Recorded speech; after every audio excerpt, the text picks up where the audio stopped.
Le perdant, c'est celui qui n'a rien investi. Parce que pendant que les gens sont en train de se faire de l'argent, pendant que les gens ont investi et les locataires ont remboursé la dette à un certain niveau, et chaque mois que tu paies la mensualité avec les revenus locatifs, tu as un remboursement, tu as le remboursement dans ta mensualité qui est ton patrimoine financier. Chaque mois qui passe, tu as ton patrimoine financier qui augmente. Chaque mois qui passe, le locataire t'aide à augmenter ton patrimoine financier. Donc, pendant que ton patrimoine financier augmentait, là, celui qui n'a pas investi était là, il regarde, seulement il ne profite pas.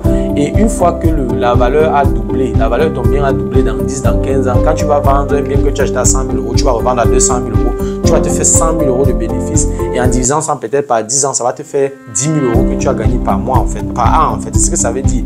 Pendant ce temps, l'autre, le perdant, a passé son temps à t'observer.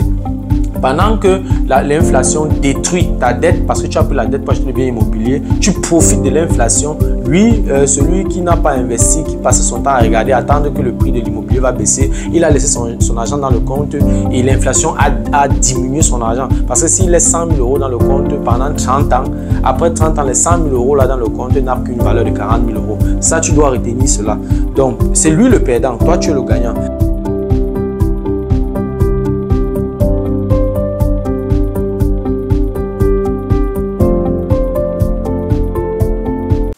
Salut à toi et merci encore une fois de plus d'avoir cliqué sur ma vidéo. Si c'est ta première fois de passer par ici, je m'appelle Fabrice Zopop, je suis ingénieur en génie mécanique et en même temps investisseur immobilier depuis plusieurs années déjà. Pendant ces années, j'ai bâti un patrimoine immobilier assez considérable, si bien que je peux te parler des finances et d'investissement immobilier avec autorité. Dans cette chaîne, je parle de 4 thèmes. Je parle d'intelligence financière, je parle d'investissement immobilier, je parle des faits de société, je parle également de sport. Voilà, si tu es intéressé par ces 4 thèmes, abonne-toi tout simplement à cette chaîne pour ne manquer aucune vidéo. Et si en plus de ça, tu actives la cloche de notification, alors tu recevras de manière automatique une notification lorsqu'une nouvelle vidéo sera publiée. Si tu as des questions, des remarques, des suggestions, des critiques, ou alors des propositions d'amélioration, n'hésite pas à m'écrire en commentaire. Un like me ferait énormément plaisir. Si tu as besoin de mon expertise, tu peux me contacter à tout moment via les coordonnées qui s'affichent à l'écran. Tu peux également me recommander auprès de tes proches pour leur permettre de profiter également de mes connaissances. Quand je parle des connaissances ici, d'abord je vais parler de mes services. J'offre, n'est-ce pas, des formations immobilières. Elles peuvent être physiques ou virtuelles. J'offre également des consultations. J'offre des accompagnements pour l'investissement immobilier. J'offre également des workshops et parfois des séminaires également. J'offre également de temps en temps, je fais également des webinaires et aussi des lives. Donc voilà, quand je parle également de connaissances, je parle de l'accompagnement dans l'investissement immobilier. Voilà, si tu aimerais investir dans l'immobilier et tu n'as vraiment pas de connaissances, tu peux également me contacter. On va tailler une formation à ta mesure. On va tailler une formation pour te permettre, n'est-ce pas, d'acquérir le maximum d'informations possibles en un temps record. Et aussi, voilà, si tu as déjà investi dans l'immobilier et tu as les difficultés ou alors tu ne t'y connais pas dans la fiscalité immobilière, tu peux également me contacter à tout moment. On va dresser ta stratégie pour réduire ta charge fiscale. Si tu investis dans l'immobilier et tu aimerais augmenter ton patrimoine immobilier, tu ne t'y connais pas, tu peux également me contacter à tout moment. On va s'asseoir également, on va dresser des stratégies pour te permettre d'augmenter ton patrimoine immobilier. Si tu as des proches qui vivent en Allemagne ou à l'extérieur de l'Allemagne et qui veulent investir dans l'immobilier en Allemagne, tu peux également me contacter. On va s'asseoir également, on va étudier leur cas, on va observer leur situation financière, on va observer leur solvabilité et on va étudier ensemble s'ils peuvent, n'est-ce pas, s'ils ont la capacité financière pour investir dans l'immobilier. Voilà, dans la vidéo d'aujourd'hui, je vais te faire comprendre le marché immobilier en moins de 15 minutes. Il y a beaucoup de choses qui sont passées les dernières années et j'aimerais que tu me consacres un peu de temps, n'est-ce pas, pour te permettre de te faire comprendre le marché immobilier. Je vais aborder 5 points. Le premier point, je vais t'expliquer en quelques mots ce qui s'est passé les 5 dernières années. Ensuite, nous allons parler également des prix de l'immobilier et nous allons ensemble aborder la question sur qui est gagnant, qui est perdant dans ces dernières années dans le marché immobilier, qui a perdu et qui a gagné. Et le 4e point donc de la vidéo d'aujourd'hui sera quelques résolutions que j'ai recensées, n'est-ce pas, pour l'investisseur immobilier. Et le 5e point donc, je vais donner mon avis pour les prochaines années, c'est-à-dire que donner ma part de pronostic avec mes connaissances, avec mon expérience, avec toutes les conversations que j'ai de temps en temps avec les experts. Et voilà. Donc, si tu veux en savoir plus, reste scotché. La suite, juste après le générique.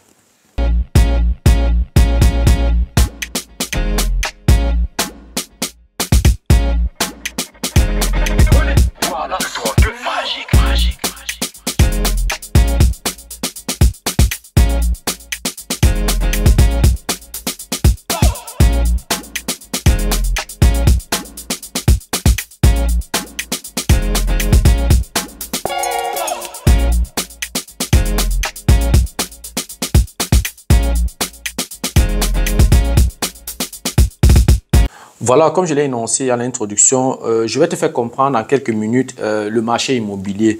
Voilà, on va aborder immédiatement le premier point. Que s'est-il réellement passé les 5 dernières années?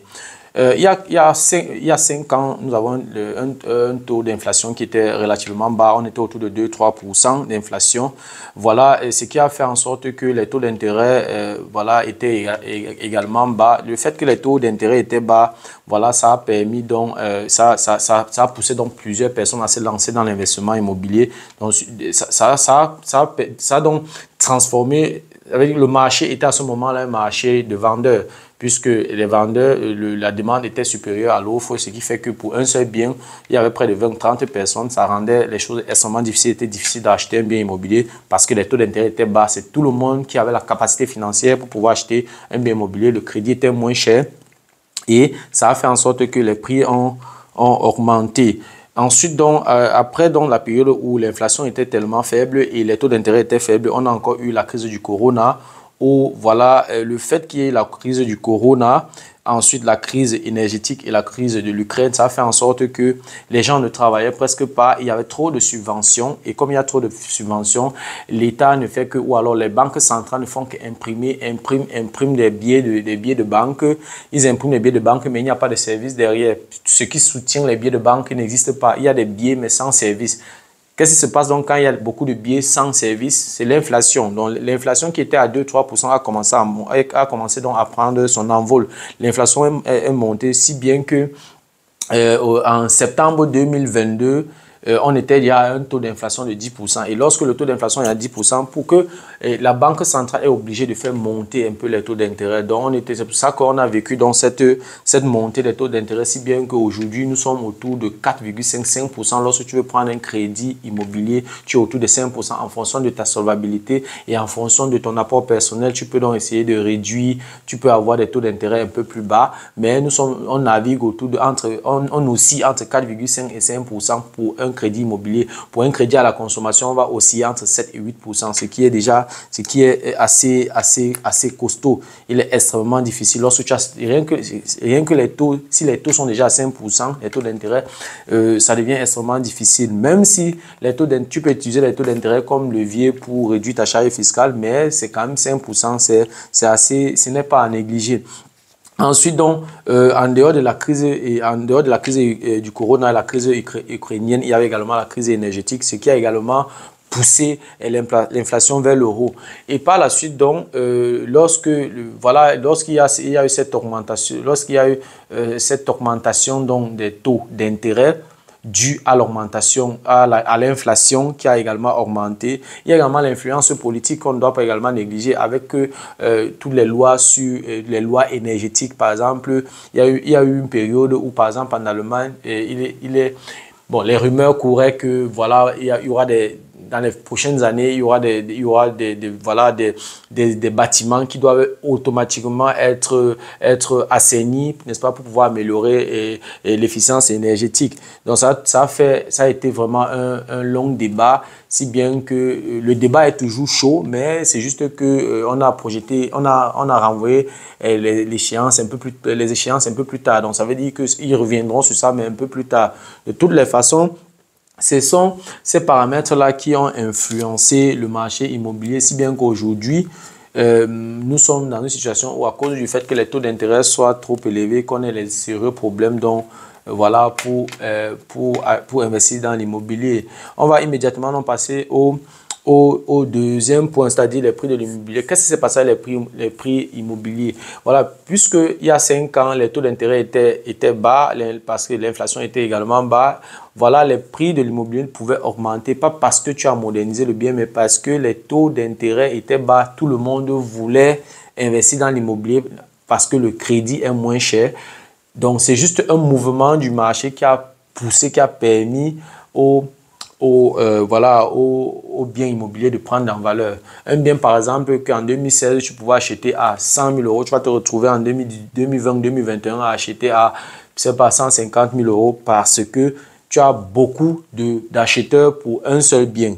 Donc, les prix ont pris, donc, à partir de 2018-2019, les prix ont commencé à monter de manière exponentielle. Bon, à un moment donné, lorsque l'inflation est passée à 10% et puis est passée à 10%, voilà, les taux d'intérêt devaient également monter.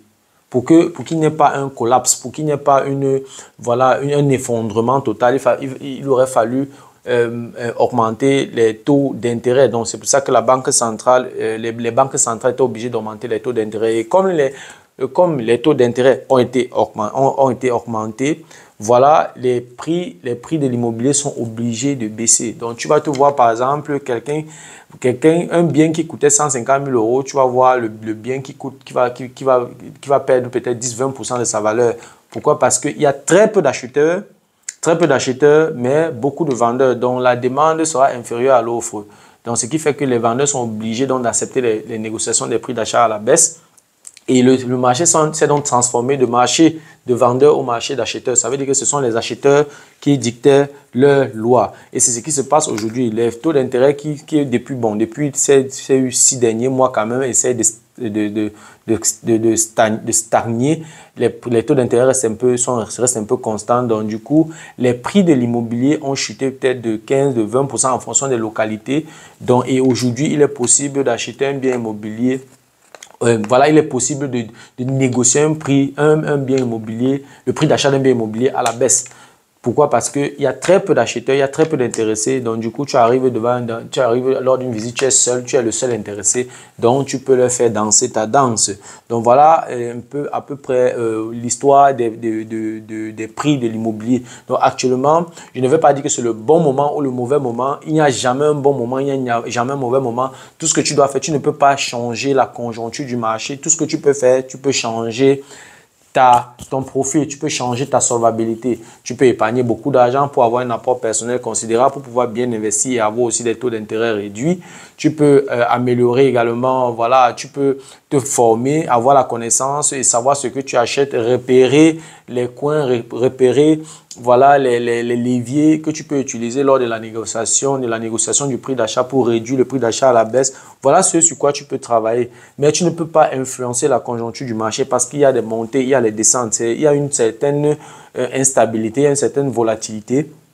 Ça devient comme une petite spéculation, mais ce n'est pas une spéculation. Donc voilà à peu près l'historique, n'est-ce pas, des prix de l'immobilier les 5 dernières années. Voilà, comme troisième point, qui est le gagnant dans cette histoire? Qui est le perdant?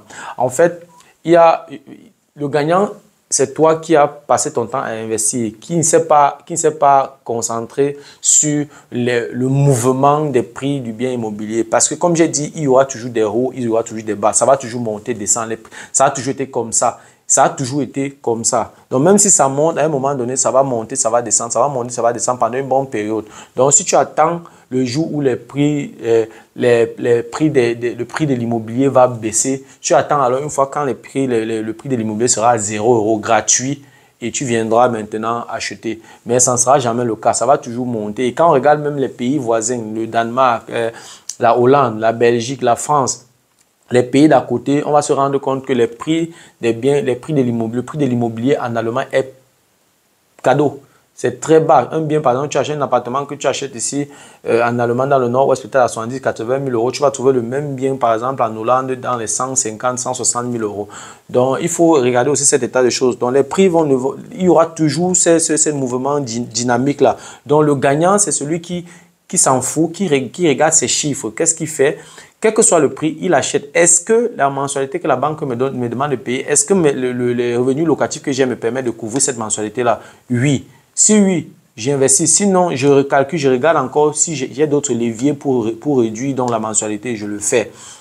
Je dois fonctionner avec les chiffres. Même si l'appartement coûte 1 million d'euros, le problème, ce n'est pas le prix d'achat. Le problème, ce n'est pas les 1 million d'euros. Le problème, c'est est-ce que ma mensualité suffit pour couvrir ces charges-là, pour couvrir ma mensualité? Ça, c'est la question que je dois me poser. Si la réponse est oui, je me lance. Le prix importe peu. Ce qui est important, c'est est-ce que le bien que je vais acheter, est-ce que j'ai l'apport personnel que la banque me demande? Si oui, je me lance. C'est la question qu'il faut se poser.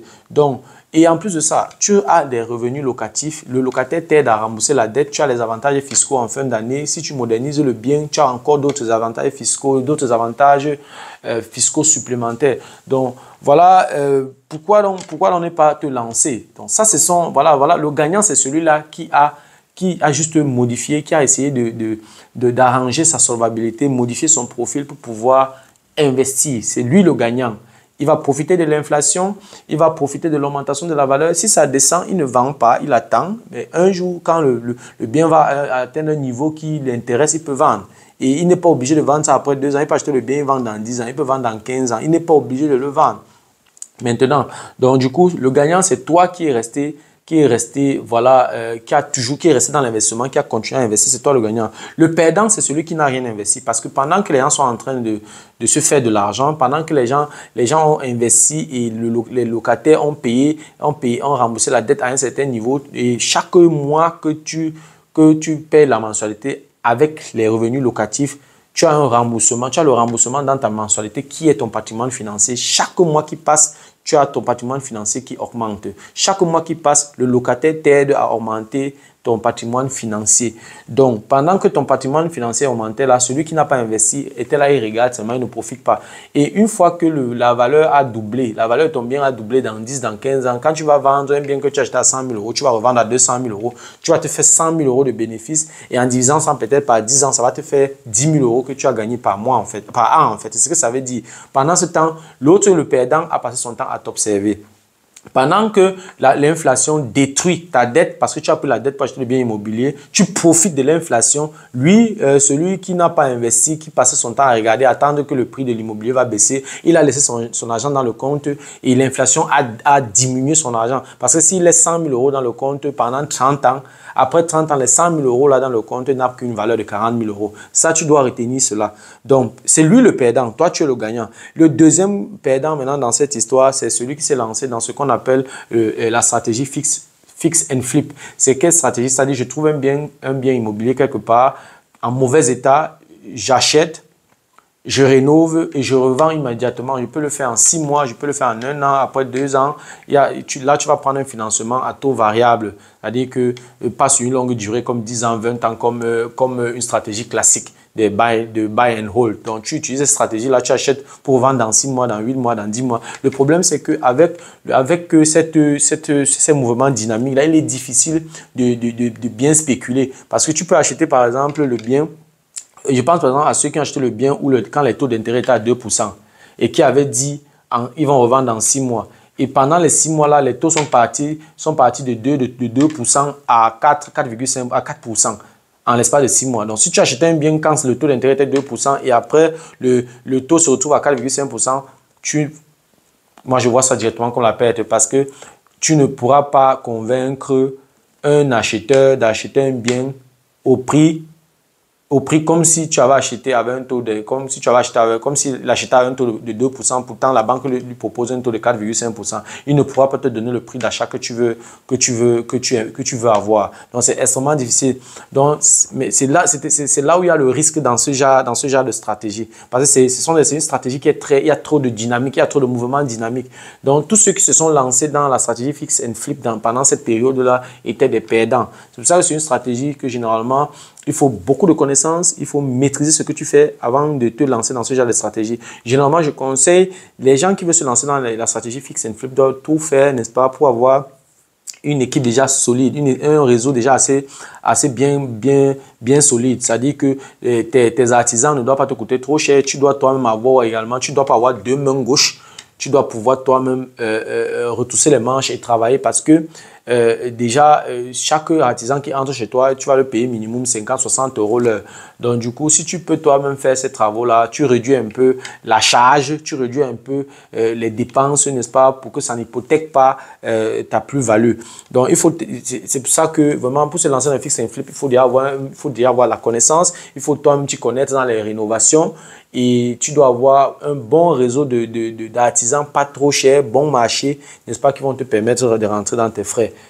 Et aussi, on a observé la baisse des prix. On a vu par exemple dans certaines villes, il y a des biens immobiliers qui ont diminué.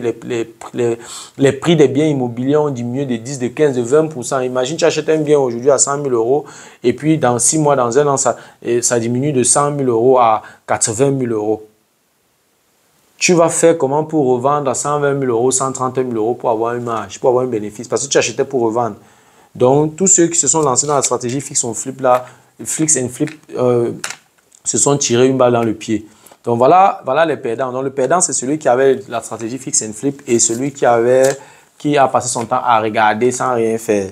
Voilà, donc ça c'est le troisième point. Voilà, le quatrième point donc, de cette vidéo, c'est les résolutions proprement dites pour les investisseurs immobiliers. C'est vrai qu'il y a eu tout ce problème, il y a eu cette difficulté. Le marché immobilier a connu beaucoup de mouvements, mais le problème n'est pas ces mouvements. Le problème, c'est que moi, en tant qu'investisseur immobilier, comment est-ce que je me positionne?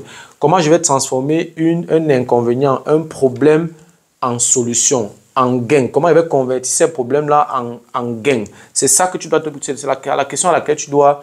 C'est cette question qui doit te préoccuper. Comment je vais faire d'abord pour identifier un problème, trouver une solution et vendre ces solutions-là pour me faire des marges? C'est la question que tu dois te poser. Avec la situation actuelle du marché, la première résolution, c'est de tout faire, n'est-ce pas, pour mettre le maximum d'argent de côté. C'est-à-dire que tu dois venir avec un apport personnel considérable. C'est-à-dire que si tu vas acheter par exemple un bien immobilier, fais tout et tout pour avoir au moins les frais supplémentaires pour l'acquisition. Donc, tu dois avoir plus d'apport personnel, éviter les financements à plus de 100%. C'est-à-dire que les financements où la banque finance plus que le prix d'achat. C'est très important. Ça va te permettre d'avoir quand même des taux d'intérêt assez acceptables. Voilà. Deuxième résolution, il faut être vif dans la négociation du prix d'achat. Pourquoi je le dis? J'ai fait une vidéo où j'ai mentionné l'importance du prix d'achat. La baisse du prix d'achat modifie complètement ton investissement. Tous les paramètres considérés pour l'investissement immobilier dépendent du prix d'achat. Donc, si tu réussis à enlever 1 euro dans le prix d'achat, ça diminue complètement ou alors ça bouleverse complètement ton investissement dans le sens positif. Donc, il faut être vif dans la négociation. Lors de la visite, observe tout. Observe tout. Regarde, ton travail à la visite, ce n'est pas seulement de regarder la beauté du bien et tout, c'est d'identifier où est-ce que tu peux détecter un problème que tu peux facilement résoudre, mais utiliser ça comme levier pour la négociation du prix d'achat à la baisse. Troisième résolution, par le passé, on achetait les biens immobiliers, on ne mettait pas trop l'accent sur l'efficience énergétique. Mais il est hyper important en tant qu'investisseur immobilier, lorsque tu achètes un bien immobilier, tiens compte de l'efficience énergétique parce qu'il y a certaines banques, à cause de la mauvaise efficience énergétique, diminuent la valeur de ton bien. Peut-être lorsque tu as acheté, tu as évalué le bien, tu as peut-être fait tes calculs et le bien a normalement une valeur peut-être de 200 000 euros et la banque te dit que non, c'est vrai, c'est 200 000 euros, mais en tenant compte de ta mauvaise efficience énergétique, voilà, on va encore diminuer 10%. Ou alors, tu te vois un bien qui coûtait normalement 201 000 euros. La banque évalue ce bien à peut-être 180 000 euros. C'est toi le perdant. Donc, du coup, tiens compte de l'efficience énergétique. Il y a un document où toute l'efficience énergétique est définie dans ce document-là, ce que les Allemands appellent Energieausweis. C'est très important. Il y a toutes les informations. Dans certains documents, même, il y a toutes les mesures à prendre pour améliorer ton efficience énergétique. Je vais aborder les stratégies, comment améliorer l'efficience énergétique dans une prochaine vidéo. Il faut juste rester scotché, il faut t'abonner.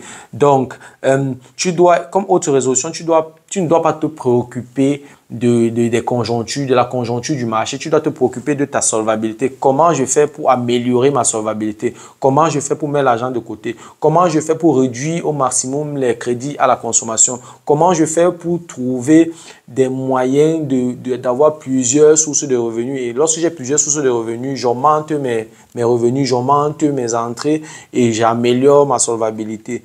Tout ça, tu dois travailler sur ça. Tu dois travailler sur ton profil. Tu dois travailler sur ta connaissance. Si tu ne t'y connais pas bien, par exemple, il y a les travaux que tu peux faire toi-même dans tes appartements. Ça te permet de réduire beaucoup d'argent.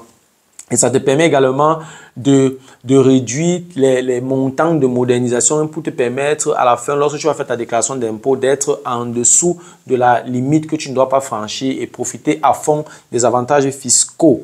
Et comme autre résolution, il faut déjà te préparer à expérimenter les modèles de location, de location spéciaux. C'est-à-dire que ne te concentre pas seulement sur j'achète un bien, je rénove, je mets en location, je donne à une famille. Non, tu peux peut-être décider d'acheter un immeuble ou bien un appartement en face d'une université ou bien d'une école technique et tout.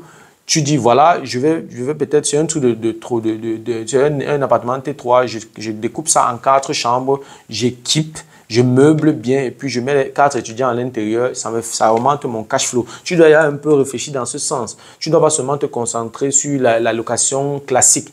Tu peux également décider de te lancer dans les Airbnb.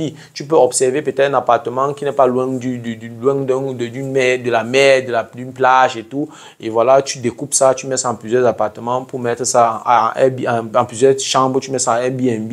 Tu peux faire ce que les Allemands appellent les Ferienwohnungen, les maisons de vacances, les maisons de vacances. Tu peux également te lancer dans ce couloir-là. Tu peux également proposer les appartements pour les artisans où tu loues en lit, en termes de lit. C'est-à-dire que dans un appartement, par exemple, tu as 3 chambres. Dans les 3 chambres, dans chaque chambre, il y a peut-être 2 ou 3 lits. Et tu loues donc par lit.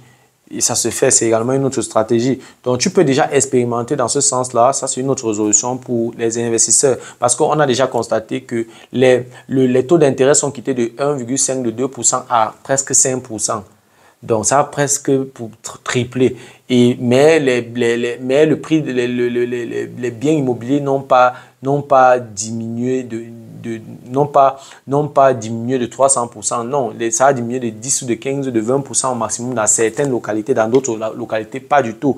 Donc, du coup, l'augmentation des intérêts ne peut pas compenser la diminution des prix d'achat. Donc, tu es obligé aussi de réfléchir dans le sens d'utiliser donc ces modèles de location spéciaux pour pouvoir augmenter tes revenus locatifs et par conséquent augmenter voilà, ton rendement, ta rentabilité. Voilà. Et un autre conseil que je vais te donner, une autre résolution, voilà, par le passé, des gens, quand quelqu'un avait peut-être fini sa formation, fini ses études et tout, il a peut-être son épouse, il se marie et tout, voilà, et il se décide, il veut absolument acheter sa maison après son premier enfant et tout, il veut acheter la maison. Ne te presse pas pour acheter la maison parce que la maison actuellement, c'est du luxe. La maison, c'est pour les riches. Si tu n'as pas assez de revenus, ne te lance pas à acheter une résidence principale. Ça coûte cher. Tu vas te voir en train de gagner peut-être 2500 € le mois et tu te vois avoir une charge de mensualité de 1800 €, 2000 € parce que tu achètes une maison. Les taux d'intérêt sont trop élevés et quand tu achètes un bien immobilier pour y vivre, tu n'as presque pas d'avantages fiscaux, tu n'as pas d'amortissement, tu n'as pas les intérêts que tu paies à la banque, tu n'utilises pas ça comme levier pour réduire ta charge fiscale. La modernisation que tu vas faire dans ton bien à usage personnel, tu ne vas pas recevoir voilà, les avantages fiscaux. Tu reçois juste peut-être les coûts que tu as dépensés, que les coûts, par exemple, que tu as payé l'artisan avec. L'administration fiscale peut te restituer un certain montant, ce qui est très, très, très bas. Donc, en fait, acheter une résidence principale, c'est dépenser de l'argent. Ce n'est pas un investissement, c'est dépenser de l'argent. Donc, du coup, avant de te lancer à acheter ta résidence principale, tu dois avoir mis beaucoup d'argent de côté. Et voilà, je te déconseille ne te presse pas. Mets l'argent de côté, investis d'abord dans des simples appartements. Et puis, sur la durée, lorsque tu auras déjà bien épargné maintenant, tu peux maintenant te décider de te lancer dans... tu peux donc décider d'acheter ta résidence principale. C'est très important. Ne te presse pas pour acheter ta résidence principale.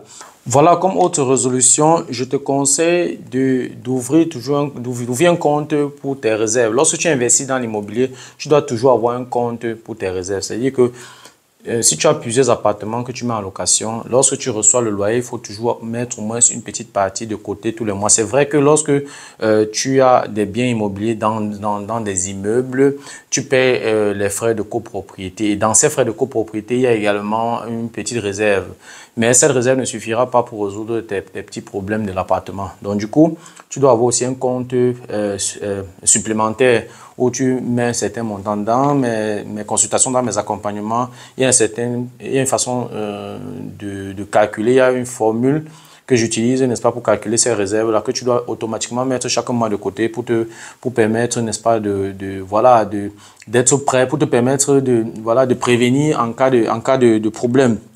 Donc, il peut y avoir toujours des imprévus. Et le locataire peut t'appeler à tout moment et te poser un problème où tu as besoin de 200, de 300 euros pour résoudre ce problème-là. Et tu dois pouvoir être liquide pour pouvoir résoudre ça. Donc, c'est très important. Toujours avoir un compte. Dès que le loyer entre, directement, il y a une partie qui va dans ce compte-là pour tes réserves. C'est très important. Et chaque bien doit avoir ses réserves.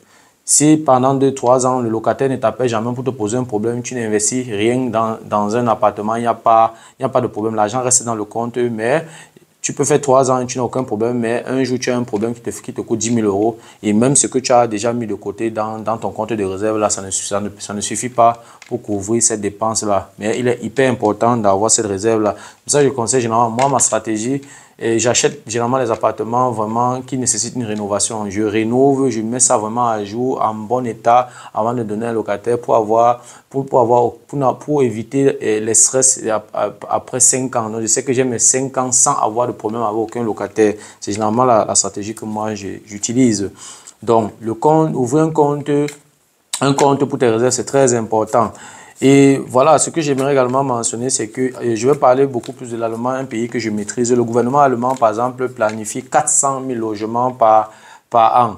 Mais ça, c'est les chiffres, ça, c'est la théorie. Dans la pratique, ils ne peuvent même pas faire, ils vont faire peut-être 200 000 logements. Ça veut donc dire quoi? Ça veut dire que le taux de 400 000 qu'ils ont fixé déjà, même, ça ne va pas couvrir tout le déficit de logement.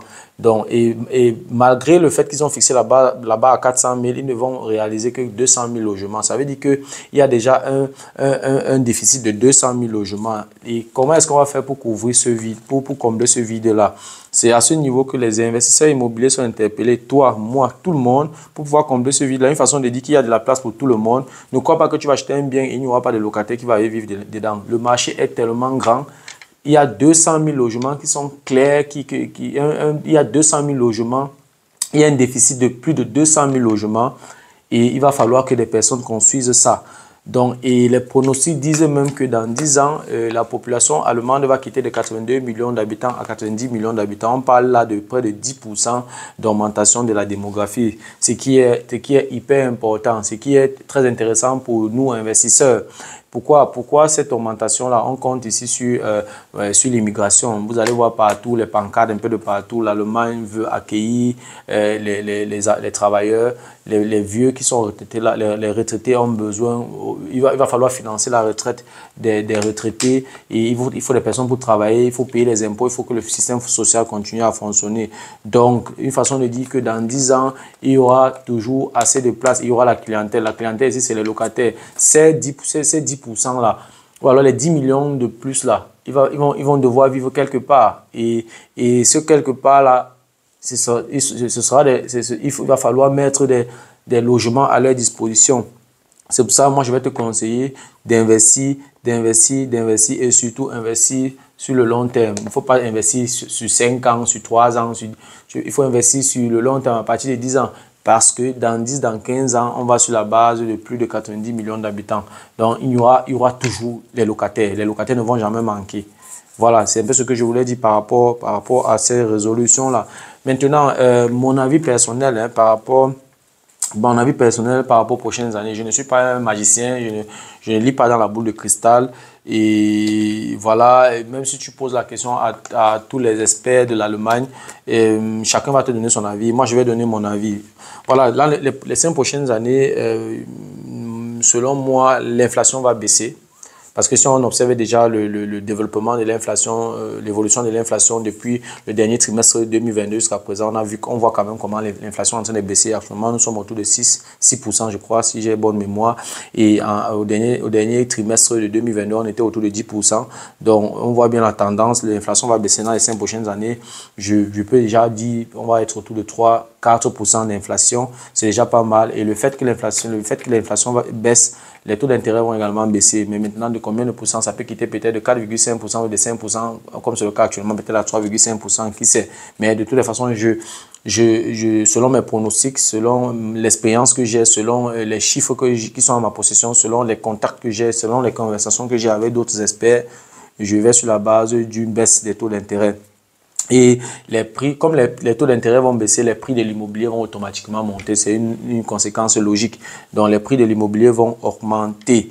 Donc, celui qui disait qu'il attend, il attend que les biens immobiliers, les prix des biens immobiliers baissent pour investir là, il va attendre très longtemps parce que les prix ne vont que toujours monter. Il y aura des petits moments où ça va un peu baisser, mais ça va remonter. Ça peut descendre peut-être de 10% et ça remonte de 20%. Donc, ça veut dire que c'est monté de 10%. Il n'y aura plus un moment où les prix de l'immobilier vont baisser jusqu'à ce que, sauf si tu attends le jour où il y aura une catastrophe naturelle et peut-être espérer acheter le terrain à un prix à 0 €. Mais même jusque-là, ça ne sera pas possible. Il faut seulement regarder les pays d'à côté. Les prix de l'immobilier ont explosé ailleurs.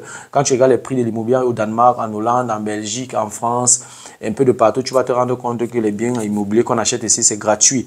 Donc voilà, il n'y a pas d'intérêt, il n'y a pas, ça n'a aucun sens, c'est un alibi qui n'a aucun sens. Les prix de l'immobilier vont continuer d'augmenter et je vais sur la base du fait que dans 5 ans, les prix de l'immobilier vont augmenter davantage. Et puisqu'on a parlé ici de 10% de l'augmentation de la démographie,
quand je parle de connaissances, je parle d'accompagnement dans l'investissement immobilier, je parle d'accompagnement dans la fiscalité immobilière. Voilà, si tu aimerais investir dans l'immobilier et tu n'as pas de connaissances, tu peux me contacter. On peut tailler ta formation en fonction de ta disponibilité, en fonction de ton temps. Et voilà, si tu as également des proches qui aimeraient investir dans l'immobilier, qui vivent en Allemagne ou pas, tu peux également me contacter. On va s'asseoir ensemble, on va analyser leur solvabilité, on va examiner leur situation financière et on décidera donc et on verra donc s'ils ont la capacité financière, n'est-ce pas, pour investir dans l'immobilier. Si tu investis dans l'immobilier et tu ne t'y connais pas dans la fiscalité immobilière, tu peux également me contacter. On va dresser, n'est-ce pas, ta stratégie pour réduire ta charge fiscale. Si tu investis dans l'immobilier et tu aimerais faire grandir ton patrimoine immobilier, tu peux également me contacter. Je vais te donner donc quelques solutions, comment faire pour augmenter ton patrimoine immobilier sans problème.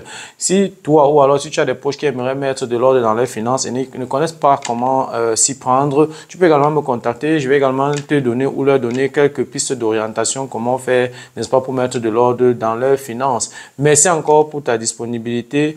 Merci pour ton attention. C'était Fabrice de Imo Génie. On se dit donc au revoir et à la prochaine. Ciao.